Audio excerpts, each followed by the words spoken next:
Magandang gabi po sa inyong lahat. I'm so excited tonight. Welcome to Lira in Law, our very first ever Lira in Law. Although, some of you who've been following me will know that this is not the first time that we're getting together remotely, but I'm so excited tonight. I truly am. Anyway, welcome po for to Lira and Law. We are of course broadcasting in the from the United Kingdom, from London. I'm your host, Lira Simon Kabatbat. I am a practicing lawyer of over 30 years, over 3 decades na ako, no? My claim to fame, or probably my only claim to fame, is I'm the first Filipino solicitor in the United Kingdom. I'm the principal of Douglas Simon Solicitors. We are based in Richmond, London.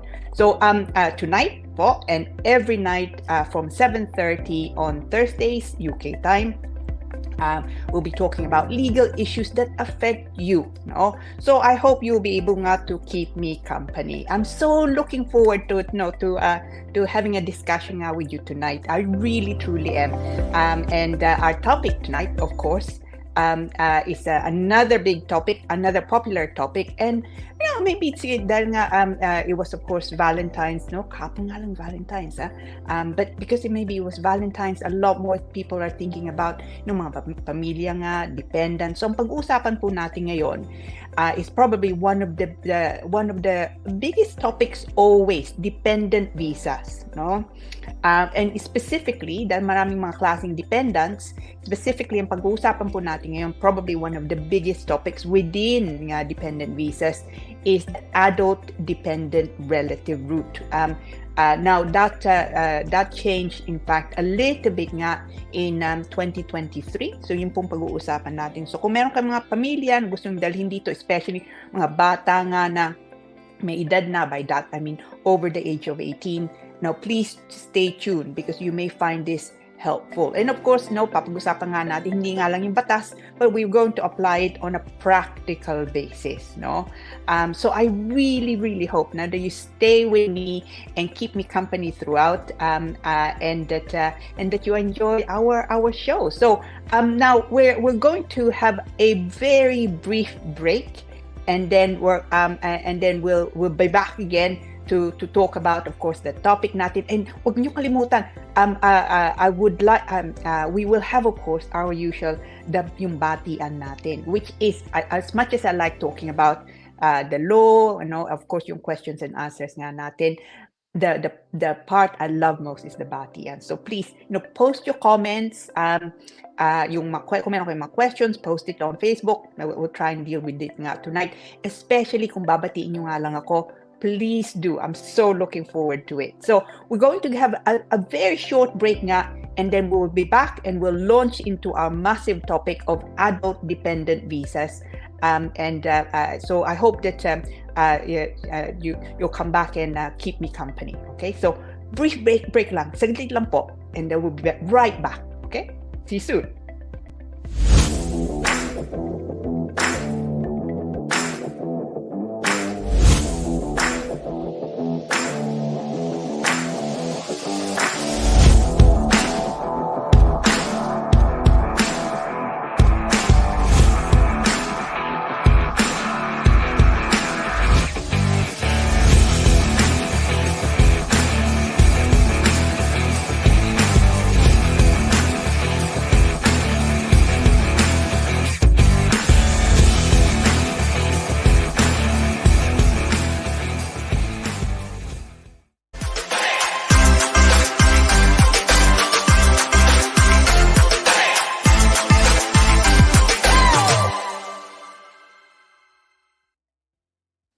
Welcome back po.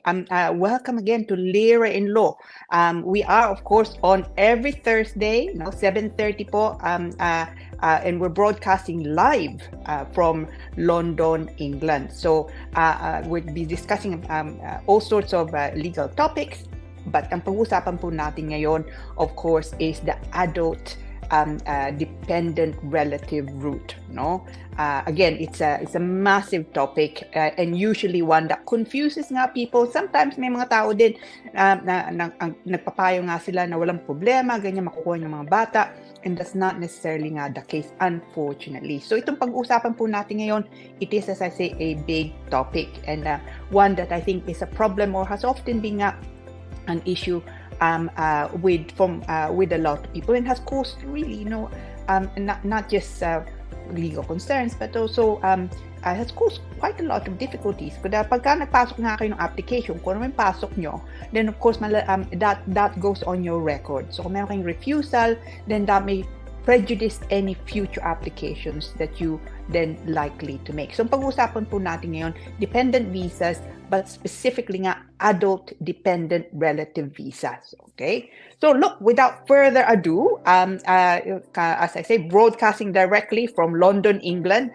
Lira in Law, ang pag-uusapan po natin ngayon, adult dependent relative application. So, brief background, just very brief nga lang, no? First, adult dependent relative route, that's been in existence for a little while, no? Pero pinalitan nilang kaunti, pero kaunti lang naman on the 1st of June 2023. So actually, less than a year ago. So they really didn't really make massive changes nga to it. It's always been difficult since 2012, and what they did try to do, and I think to some extent na they were able to achieve it, is a bit of a simplification, sabi nga nila, of the rule. So ano bang ibig sabihin? What is it? Now let me just read to you a very brief a description nga. Actually, this is from the immigration rules mismo. So what is it? It's a category under the immigration rules that provide a route for, and galing to sa immigration rules, let me read that to you, for a person aged 18 or over who is sponsored by a relative in the United Kingdom, who must be British, settled in the UK, have protection status, or be a specified EEA national who has permission under Appendix EU, basically EU national nga. And where the sponsor is able to maintain, accommodate, and care for the applicant without reliance on public funds. Galing yun po yun sa immigration rules. Now, confused? I'm not surprised, because it's and also it's not even it also doesn't really give you enough in description na yun. It's actually much more, or rather the requirements are much more than that. And so the subsequent paragraphs nga go on a little bit more about anong ibig sabihin. Now, you can, like most immigration rules, you can talk about a rule and its applicability nga to the facts, to different facts. Iba-iba nga, of course, mga kaso, no? So, let's look at the most common scenario nga na I come across. So, usually, ang istorya ang sitwasyon nga yung magulang nandito. Parent has been living in the United Kingdom for several years. And usually nga, parents who come into the UK, they work, they work very hard actually. Nagsasakripisyo nga sila, so meron sila mapapadala sa atin. And so para sa mga bata, for example, para pwede sila mag-aral nga, o so mas maganda nga ang buhay, and now finally after several years, yung magulang nga already has settlement status in the UK, either indefinite leave to remain, or indeed now British passport na, naturalized na nga sila. And they now wish to apply for their children to join them in the United Kingdom. Okay? Problema nga lang, overage na yung bata, o yung mga bata, over the age of 18. Now, what can they do? So most of the inquiries nga I have is that ang kliyente ko, well, okay, nandito nga sila, as I say, matagal na sila dito, meron na silang pera, meron na silang accommodation, gusto na kuning bata, edad over 18 na nga. Yun ang pag-uusapan po natin ngayon. Okay, so unang-una, can you apply? Pwede ba kayo magpasok ng application? Now, as with a lot of immigration applications, ang unang kailangan yung tingnan is, are you one of the people who would qualify? no? Who can make an application? Are you one of the categories of people who can make the application? So, yung tingnan muna natin yon. So, not everyone can apply. So, for example, kung ang gusto nyong kunin o sabihin natin kayo auntie kayo, okay? Tita kayo, tito kayo, o kaya pinsan, no? O goddaughter, godson, no? Kahit nga pamilyang trato sa'yo, doesn't mean that you can make an application nga under the adult dependent relative route. So, in fact, you can't because they specify certain family connection. So, unang-una po, parent, magulang nyo, no?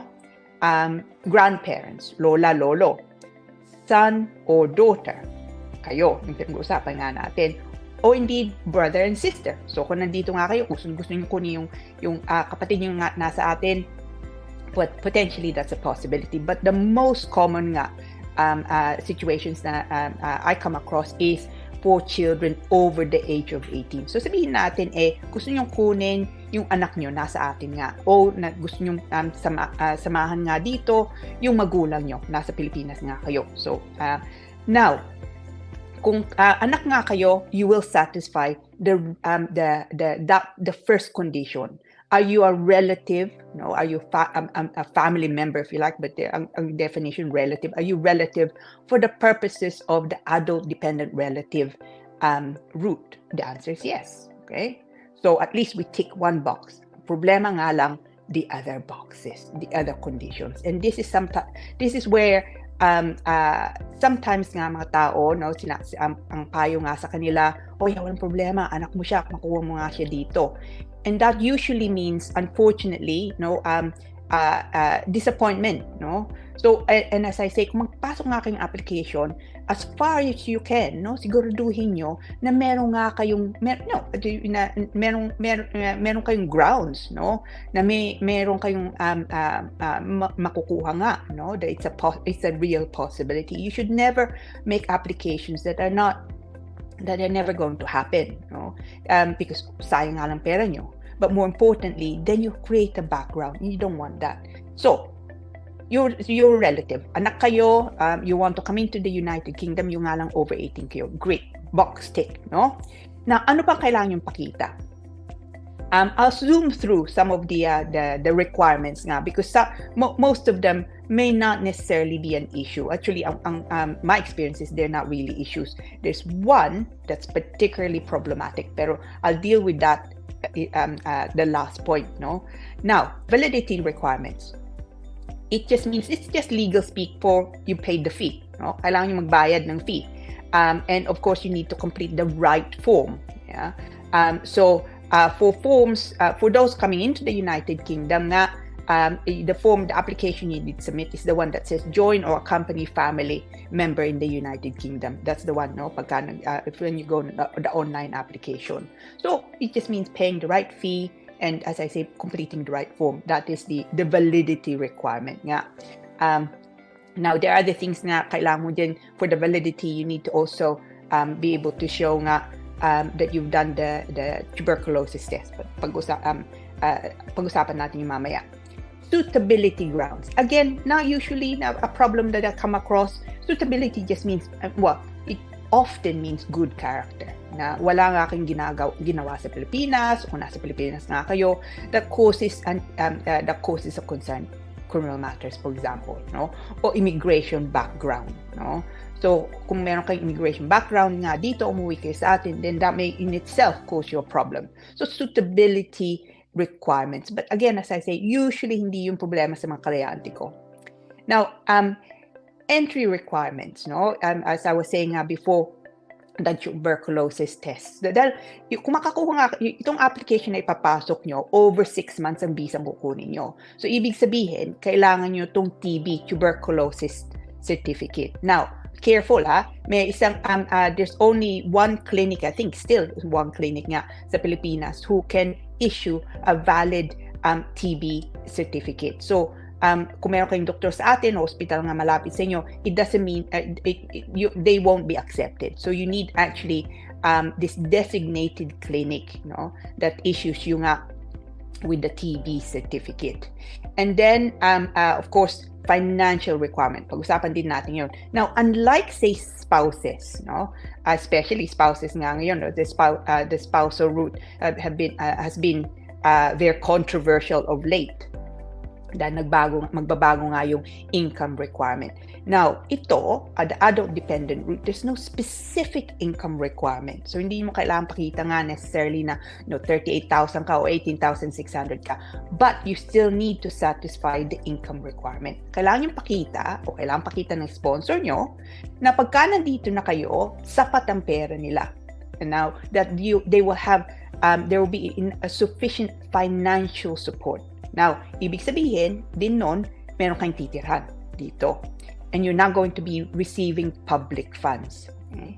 Now, it also means that they're quite keen on that you're not going to be reliant on public funds. Yung sponsor nyo would need to provide an undertaking, a maintenance undertaking. Pangako, no? Pangako nga nila na during the time that you get the visa, which is usually nga 5 years, for the next 5 years nga, you're not going to be reliant on public funds. Okay? And if you become reliant on public funds, then the government can ask for that money back, no, from your sponsor. Dahil nagpangako nga sila, pagka nandito na kayo, yung hindi nga kayo kukuha ng pera gaan sa gobyerno. Okay? So it is quite it is a legally binding promise. So financial requirement nga. Now, so you have all of those, no? So anak nga kayo. You tick box 1. Your validity requirements, nagpasok na kayo ng application, nagbayad kayong sapat, no? Suitability, wala kayo, good character nga kayo.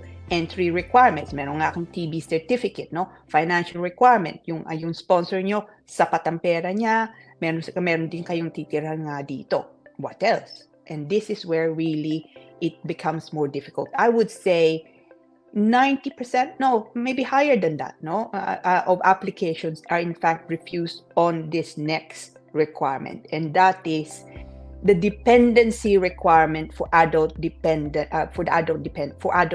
relatives. Now, it's because this is the most problematic. Let me just read to you a little bit nga about what's required. Okay, it's very confusing also. So tignan nga natin. So it's contained under this adult dependent relative route, no, appendix 5.1, if you care to look for it.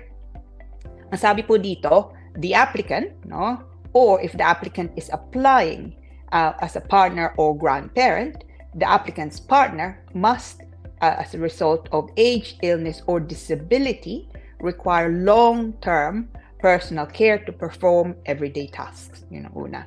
Pangalawa, ADR 5.2, yeah, or the application for entry clearance, the applicant or the applicant is applying must be unable to obtain the required level of care in the country where they are living, even with the financial help of the sponsor, because either the care is not available, or there's no person in that country who can reasonably provide it, or the care is not affordable. Now, ang dami nga nun. So let's just have a look at it. So what it boils down to is merong ang sakit, for example, yung anak nyo, kung kayong magulang nga nandito, no, meron o meron kayong sakit nga sa atin na hindi na kailangan yung kailangan yung alaga, basically. So you're looking really, itong adult dependent, the dependency requirement is more to do with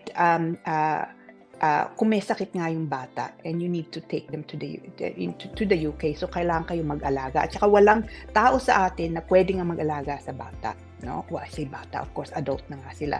So this is why the adult dependent route is more often than not used really for elderly parents or elderly grandparents na kailangan nyo silang alagaan nga dito. So it's not, this is why ito po, this requirement nga is the reason why a lot of adult dependent children, no, are refused under this route. It's not, hindi naman po imposible. Certainly I've had cases where applications have been granted nga because under this route. for children or adult children. But we've had to really be very be very careful, be very thorough, no, evidence. And usually it means medical evidence. Importante po yung medical evidence nyo. Dahil kung sasabihin nyo, kailangan nandito siya dahil walang mag-aalaga sa atin, o kaya napakamahal ng ng medical assistance nga sa atin, hindi nyo kaya, all of those, you need to be able to back it up. No? Hindi lang nasasabihin nyo, kailangan nyo nga ebidensya. That usually means a doctor's report or hospital nga, or even country reports, no? Kung kailangan nyo nga ng institution sa atin, wala naman, no? So that's really the reason why. That's why oftentimes may mga taong may mga kliyente sabi na sa akin, pero ang payo sa akin nga dati, hindi problema, we take all those boxes. But the most important box, no, the most important requirement is then left out. E yun po, yung dependency. Now, if you cannot satisfy that route, the dependency route, in relation to, say medical concerns nga, is that the end of it, or is there something else that you can do? Now, kung interesado kayo, you can have a look nga at another section of the appendix, no? So it's ADR 7.1. Now, so after that, so if there are, it's called human rights argument. So within the adult dependent route is built in for the caseworker nga to look at human rights. Basically, Article 8, right to family. So kailangan yung pakita that to refuse the application would lead to what they call unjustifiably harsh consequences. Okay? So, but again, hindi nga lang na, matagal na kayo na hindi nagsasama, they really do mean, unjustifiably harsh. And sometimes that's very similar nga to what's often called exceptional circumstances. So, but it's unjustifiably harsh. They really mean unjustifiably harsh, no? So, sabihin natin, merong ang problema medically, say mental health issues nga, it falls short of the need for daily care, for example. But it may fall within this section 7, ADR 7.1. So it could be that you can make an argument nga under that. If you can't, then that would mean that it's likely ma-refuse application nyo. Now, it's as important to be able to see kung meron kayong magagawa, no? May talagang paraan ito rather than making an application. That's why even though the route may not be as may be quite difficult to establish, importante pa rin na alam nyo. Because it could be na meron kayong ibang paraan, no? So for example nga, estudyante siya, gusto niya mag-aral nga dito, o kaya gusto niya magtrabaho, meron siyang qualification. So you may want to concentrate nga on other routes rather than this one, no? Now, sabihin natin, as I say, mahirap nga ito, it's very challenging as an application, but hindi naman imposible, no? So if you do get it, no, so magpasok kayo ng application nga, galing kayo sa Pilipinas, gusto nyo pumasok, nakuha nyo, anong bibigay sa inyo? Ang bibigay sa inyo, or what they should give to you, is indefinite leave to remain, settlement status immediately.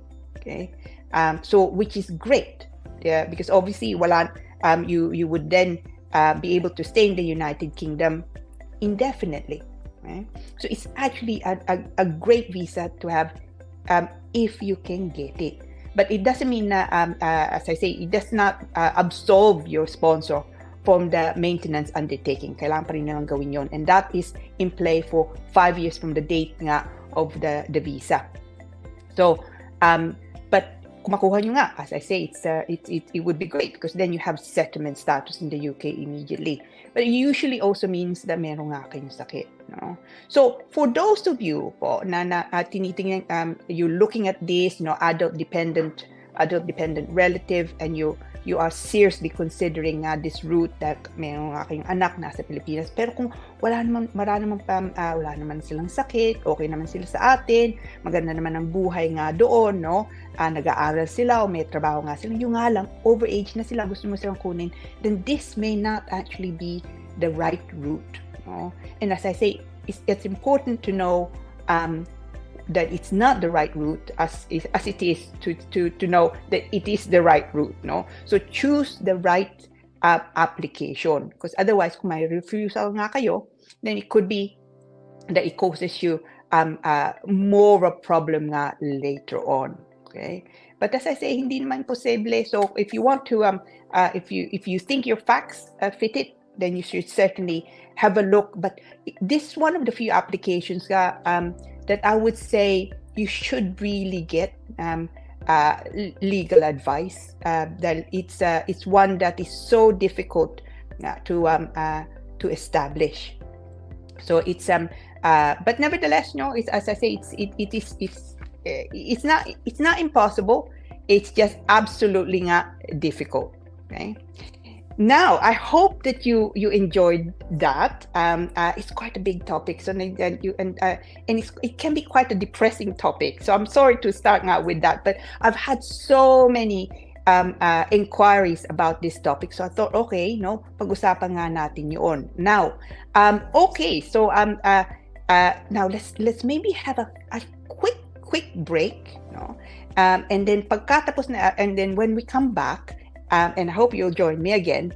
Then we will launch into my favorite part, which is the batian. I hope that so post, get ready now.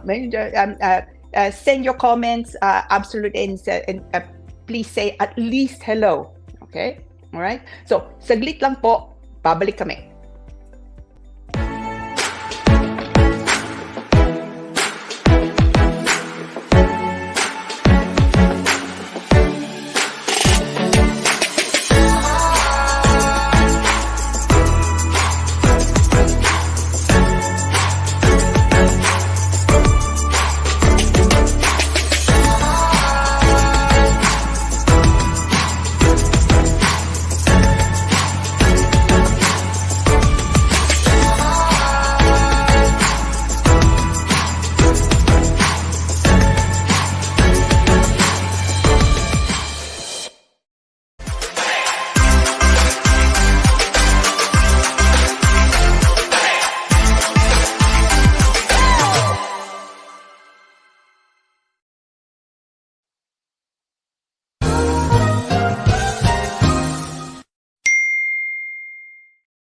Sorry, suddenly I was on. No, sorry po.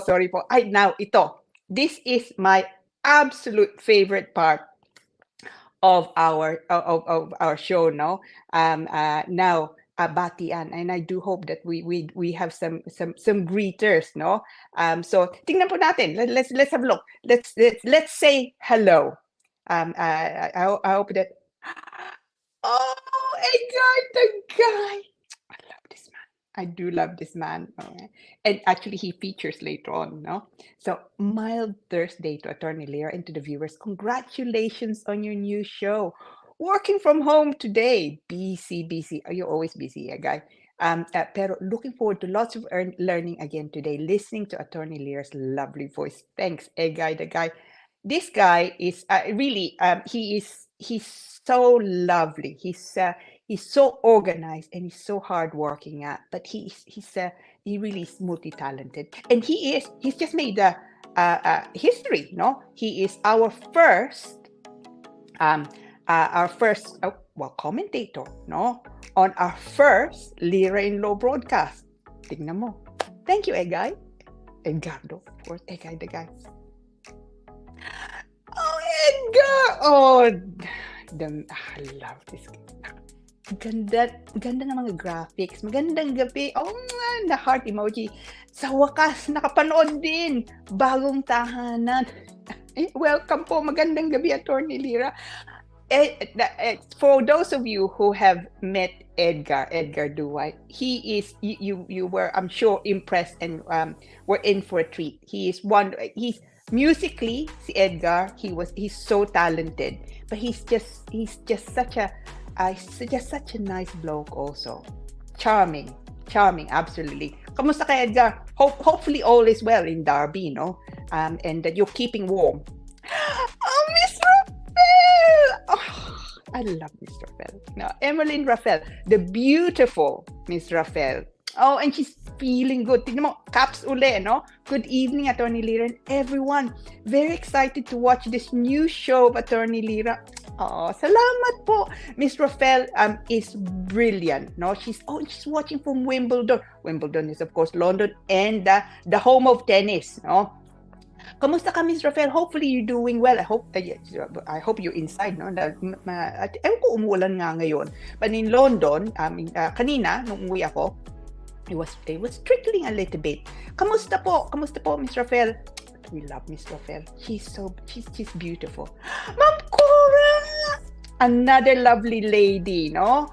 Good evening, sabi po niya. Good evening, Attorney Lira, and everyone. Hello, Sir Sonny. Look, I miss Sonny. He's a lovely, lovely man. I do miss him. But yeah, salamat po, Ma'am Cora. How are you? I hope you're inside, no? Like Miss Rafael. I hope you're inside keeping warm. Oh, look! Tingnan mo. Love it. Tingnan mo. I have my fairy dusts, no? Every so often. Hello, Ma'am Cora. Nice to see you, and thank you for joining me. Oh, Miss Bunny! The lady with the hair, no? Hello po, Tony Lira, and good evening po. Oh, good evening. I love your dress. In time for what? Well, of course, Valentine's nga kahapon, no? Valentine's. I hope you all had a nice, no, Valentine's Day. Frankly, nakalimutan ko. Yeah. Well, I found eventually I found out, or I was told it was Valentine's about mid-afternoon na nga. But yeah, it's Valentine's nearly passed me by. But anyway, I hope you had a good Valentine's Day. So yun. Oh, Miss Giling, the lovely Miss Giling. Miss Giling is she's a brilliant lady, and tsaka buo niyang buo niyang pamilya, no? Hello, ma'am. Good evening po. Nice to see you here. Happy Thursday po to all viewers. Oh, Miss Giling is lovely. She's one of the hardest working people I know, no? She's absolutely brilliant. No. Salamat, Miss Giling. Thank you for joining. Oh, I'm so touched that all these people have said hello nga, no? It's lovely to see you all, no? And thank you for joining. Oh, Edgar. Hello po, Ma'am Cora Carsola and Emmeline Rafael, mga ladies, yeah? He's such a ladies man, si Edgar. Congrats sa bagong tahanan ni Attorney Astonishing Lira, no? Edgardo Cagacian Enriquez and Miss Marian Galicia Panel. Good evening. Look, hello to you all, no? Edgar, as I say, he's a brilliant man. Thank you po. No, thank you. Oh, Bella the Explorer. Lovely. Wow, super linaw graphics at professional. Congratulations po. Oh, salamat, Bella. Salamat. I love that, no? I love her name, Bella the Explorer, no? It's great. So thank you po for joining, ha. It's really it's always nga a pleasure. And I'm so pleased, no, you've been able nga to join me. And alam ko, it's Thursday, gabi na nga. So it's lovely that you can join us now. Let's see. I think we have some questions ata, no? Tingnan natin, questions natin. And I know one is coming from a very special viewer. So tingnan po natin yung questions. Let's have a look.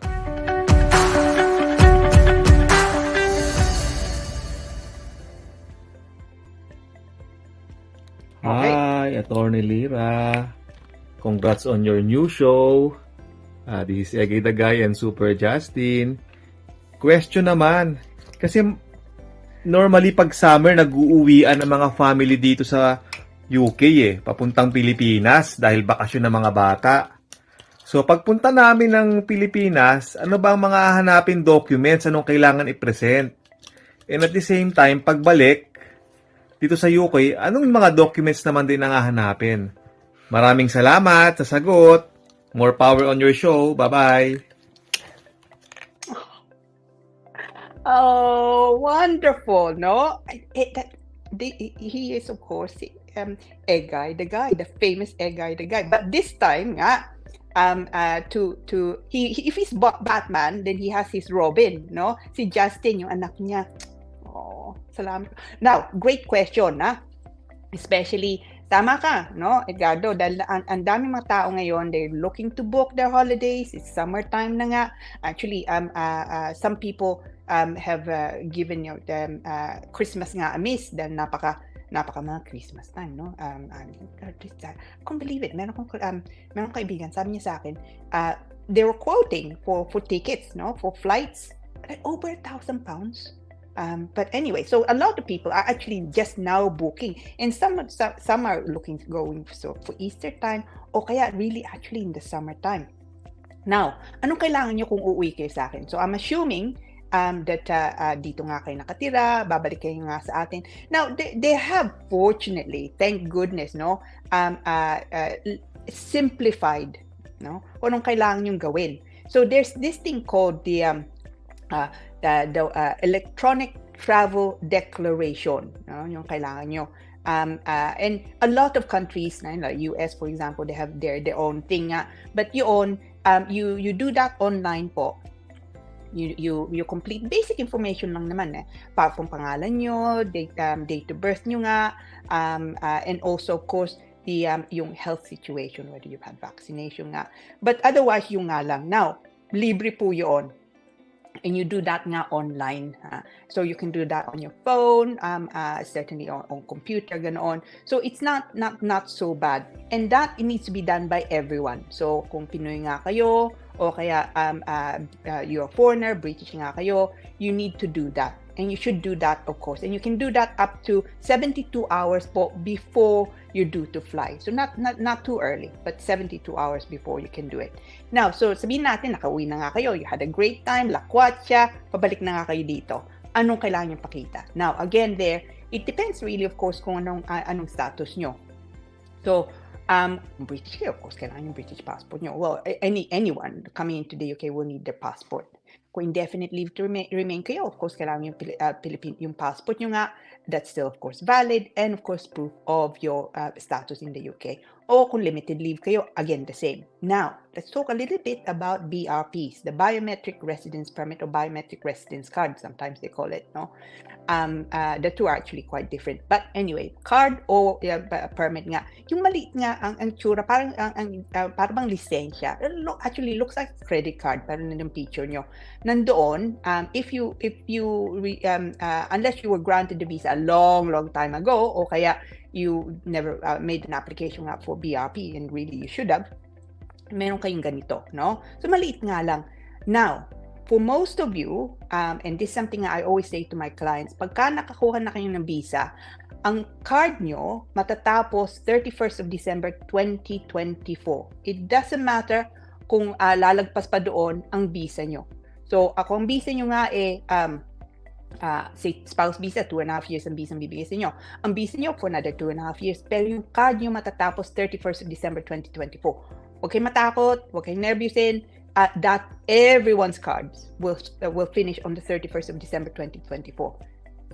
Now, personally, I don't think it's a good idea that they're doing away with that, but yung nga ang plano ng gobyerno nga ngayon. So, sabi nila, it should all be done online, no? You should also have it, kung meron kang smartphone, you should be able to do that. Kung wala kang smartphone, they say you should be able to print it. And then kung the airline staff would then be able to check kung kailangan nilang check-in. I'm not sure that it's going to go as smoothly as one would hope it would go. Tingnan natin. But the fact remains that yung BRP nyo matatapos 31st of December 2024. Pero hindi naman ibig sabihin that is the end of your visa. And I have a lot of clients, for example, ang visa nila, well, it's indefinite leave. So, hindi na nila kailangan visa. Dahil indefinite na nga sila dito. Yung nga lang, but the BRP, of course, finishes on the 31st of December 2024. So, going back to Egay's question, ang kailangan nyo nga pakita, of course, passport, valid passport. At the moment, no, yung card nyo, okay, yung biometric card nyo nga kailangan nyo din. Kung wala nga kayo yun, then hindi kayo papapasukin dito. Well, not so much the home office, no? Dahil pagka nandito na kayo sa UK, at the airport, they can check your status. Ang problema nga ay yung airline. So, ibig sabihin, kung yung airline nyo nga, kung hindi sila sigurado, ninenervous sila, baka wala kayong status nga dito, then that would mean that they won't let you on the airplane. Okay? And that can cost tons, of course, of money, and it can cause quite a lot of stress. So, huwag nyo kalimutan, babalik nga kayo dito, passport, of course, no? And of course, yung card nyo. But otherwise, wala kayong kailangan ng pakita nga dito. It's thankfully nga COVID or the restrictions imposed by COVID is not is near enough gone. I mean, of course, there are things na kailangan nyo parang gawin, you know, safety nga. But at the moment, pagbalik nyo nga dito, yun ang kailangan nyo pakita. Otherwise, nothing really else. So, but that's a great question, Egay, dahil nga it's something that also causes nervousness. So, kung gusto nyo bumalik sa atin, gusto nyo magbakasyon, you should do that. Actually, a shout out to a couple who I saw today with their two lovely boys, no? Our friends from York, they came back from the Philippines relatively recently. So I'm glad that you were able to take a holiday, and hopefully you're able to take a holiday soon again. Okay. Okay. So meron pa ba tayong mga questions? Let's just have a look. I think we may have another question nga. Ito. Okay, good day, sabi po niya, no? I'm reaching out because I badly need advice. My British husband cheated on me. Oh, okay. And our marriage didn't work out since 2022. It happens, no? Sabi niya, nag-file na po siya ng divorce noong September 2023. Pero wala naman pong nangyari. Okay? Naka-block na po ako sa kanya kahit anong number pong gamitin ko sa kanya pag-contact. Unreachable na po siya. Yeah, ayaw po niya makipag-usap sa akin. He sent me an email last November 2023 and he mentioned na January na po niya po ipa-file ang divorce. But until now, wala pa rin. I didn't have any contact with his family as well. May option po ba kung pwedeng gawin para makuha ko ang attention niya? Thank you, Atty. Lira. Oh, I'm so sorry. It's a terrible situation nga, no? To be in. It happens, no? Even with the best will in the world, sometimes nga it happens. So, ang ganda nga nitong question nito because it actually deals with it's an unusual situation. So, una nga ito, kung mag-file ka nga ng divorce, because the divorce procedure nga changed in 2022. So, it's simpler in many ways. Now, but the situation nga, yung situation mo nga ngayon, it doesn't necessarily simplify this. Dahil ngayon, gusto mo nga siya kausapin, no? Muna. Dahil you never know. You want to maybe talk about money, okay? Dahil with divorce means it could be that you make a claim against the other person. O gusto niyong reconciliation, o gusto niya malaman ang process, gusto mo siguro din na mag-file siya. So, it's actually not a bad thing to be able to discuss it. Now, kung bilhin na kanya, hindi mo nga siya makontak, anong pwede mong gawin? Now, there are a number of things, certainly, that I employ if the respondent is not making contact nga with me. So, you can, of course, write to them at work. No? Kung susulat kayo sa opisina nila o sa trabaho nga nila, make sure that you do mark the envelope, no, private and confidential. No?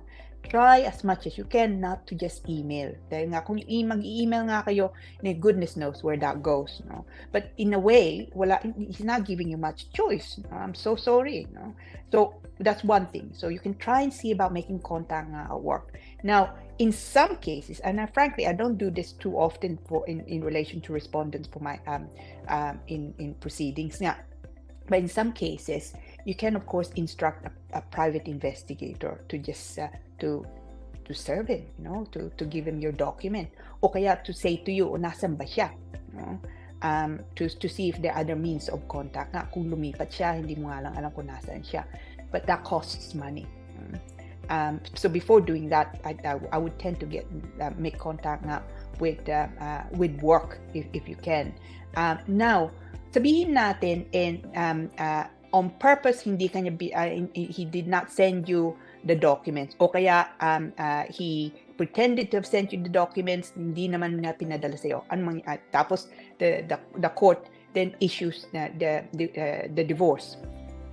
Kung malaman mo bago pa natapos o hindi pagka natapos na yung ang ginawa niya, you can make an application to the court for to rescind that order. Dahil you did not, of course, get the documents. Okay, so he's taking a risk kung yun ang gagawin nga niya, which is of course not it just causes him an issue. So sabihin natin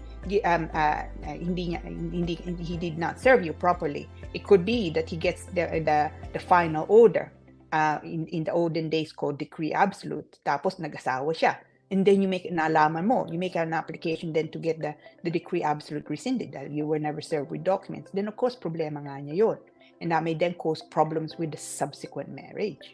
So as far as he can, he should of course inform you. Now sabihin natin he finally makes contact with you, it goes through, and then later on you don't get a copy of the in the olden days, as I say, decree absolute or final order. You can actually get a copy of that from the registrar, a copy of your decree absolute, as long as alam mo kung kailan, or even if you're not sure about the date when it was pronounced, as long as you give them a kind of a 10-year period, then they can give that to you. The fee, kung alam mong pecha, is I think £11. Kung hindi mo alam pecha, the fee is £45. So it's a little bit more. So there are ways of doing it. But I'm so sorry, and so close also to Valentine's. I'm so sorry, but it happens. It really does happen.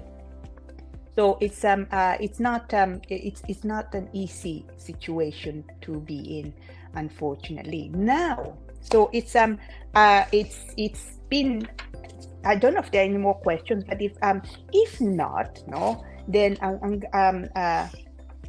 let's talk about let's have maybe just a quick break. Oh, meron pa question. Any questions nyo, if you post it, I will absolutely deal with it. So, Bella the Explorer.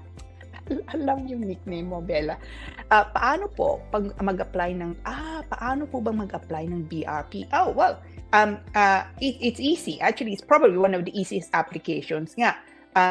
You can certainly do that nga online. So,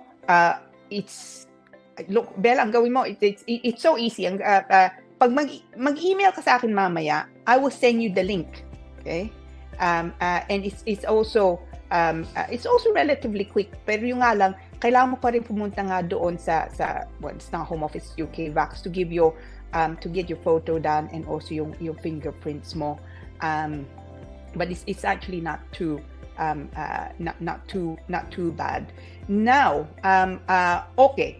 So, now it's may question pa. Edgar, tanong, may mga agency po kumukuha ng care workers sa Pinas. Tapos pagdating po dito, wala silang maibigay na trabaho. Oh, Edgar, it's such a common occurrence. It's quite sad. Ano po pang dapat nilang gawin? Napipilitan silang mag-apply ng bank shifts sa ibang care homes just to have some money. Mapapauwi po ba sila pag binawi ang sponsorship visa nila? Oh, I tell you what, Edgar, this is a great question. It's a great comment dahil nga this actually something. It's so bad that the government is in fact going to be doing something about it nga. So probably from about March, I think it may even be in play now. Mga sponsors, they need to register, will be required to register, and are going to be if you like, monitored nga. Now, but in the meantime, of course, how is it, what are they gonna do kung nandito na nga sila? Now, unang-una, they are, the basis ng visa nga nila, of course, is employment. And really, the employer, in this case, nga agency, is in breach, no? Contractually also. So, pwede na nga silang i-demanda, but sometimes that's not a possibility. Now, bank shift nga sa mga ibang care homes, they are allowed to work, no? If it's in a similar job, but again, if they're not really doing the job that they were employed not to do in the UK, then that may be a problem with their visa. It's really a horrible situation to be in. Dahil pwede lang sabihin, yung sponsorship visa, and this is something I've also come across nga, yung care home sabi nila, kung di mo ito gagawin, di babawiin namin yung sponsorship, no? And that, of course, no, naiipit nga sila.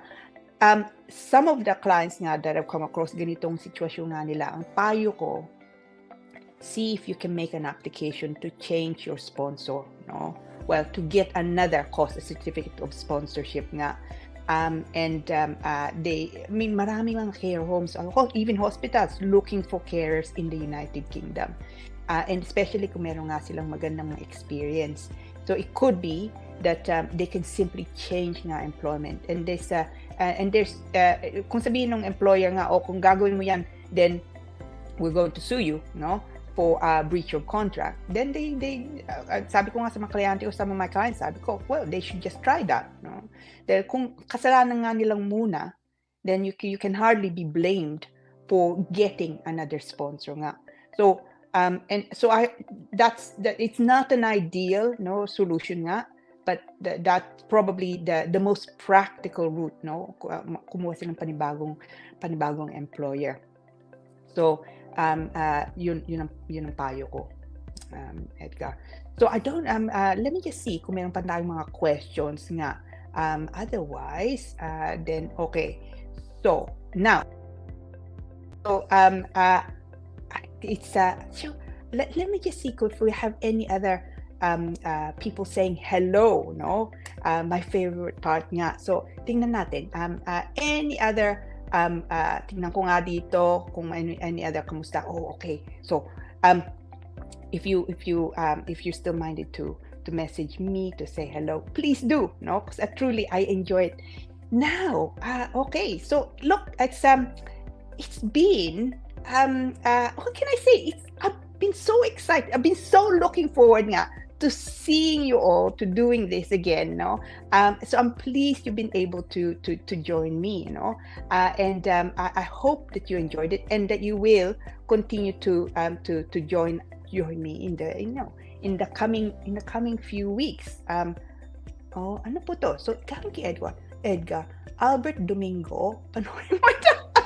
Si Edgar, I love this man. So he's bossing around people, no? So he's messaging people to say, panoorin mo to. He's so lovely. He really, really is, and he's so talented, no? But I hope, no, Edgar and everyone else, no, you join me. You join me again nga next week. So anyway, again, thank you very much for joining me on our maiden, no, show. Today, Lira in Law. Salamat po, no? And I hope certainly, no, that that you can join me again next Thursday, no? Same time, same place, no? Alas 7:30, 7:30. And any questions po na that you have, if I have not dealt with it nga tonight, or indeed any comments that you have, post it on our Facebook, or feel free nga to email me. Ang email ko po, yan, no, kabatbat@douglas2s, no, -simon.com. Ilagay nyo nga lang sa subject immigration as Lira in Law. Lira in Law. And I will try my level best to answer you nga, no. But otherwise, again, thank you for joining me at Lira in Law. Hope you can join me again next Thursday, no? Same time, same place. Otherwise, just leaves me to say, magandang gabi po sa inyong lahat from Lira and Law. Join me again.